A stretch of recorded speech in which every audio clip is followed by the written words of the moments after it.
মঞ্চে চলছে ইসরায়েলি জিম্মিদের মুক্তির প্রস্তুতি। বিদায় জানাতে একে একে মঞ্চে তোলা হলো ৩ জনকে। ঠিক ওই সময়ে হামাসের সদস্যদের কপালে চুমু খান এক তরুণ জিম্মি। হামাসের মানবতার প্রতি ইসরায়েলি তরুণের এমন আচরণ নাড়িয়ে দিয়েছে বিশ্বকে। এ ঘটনায় আলোচনা জন্ম দিয়েছে আন্তর্জাতিক গণমাধ্যমে। ওমর শেমতোফ নামের ওই তরুণকে বাহবা দিচ্ছে ফিলিস্তিনিরা। কেউ কেউ বলছেন প্রায় ১.৫ বছর জিম্মি থাকা অবস্থায় হামাসের সঙ্গে সখ্যতা তৈরি হয়েছে তার। এমনকি ফিলিস্তিনের স্বাধীনতাকামী সংগঠনের প্রতি তার ধারণাই বদলে গেছে, যার প্রেক্ষিতে শনিবারও হামাসের সঙ্গে সখ্যতা দেখা যায় তার।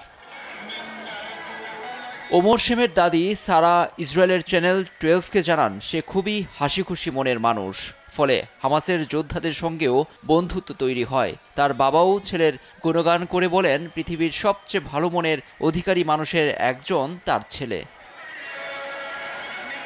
সামাজিক মাধ্যমে অবশ্য এ নিয়ে এসেছে মিশ্র প্রতিক্রিয়া। হামাসের বন্দুকধারীর সদস্যকে চুম্বনের বিষয়টি কেউ কেউ বলছেন সাজানো নাটক। তবে সমালোচনা বাদ দিয়ে এই সম্পর্ককে অঞ্চলটিতে স্থায়ী শান্তির প্রতীক হতে পারে বলছেন অনেকেই। লুৎফর কবির, নিউজ ডেস্ক, দেশ টিভি।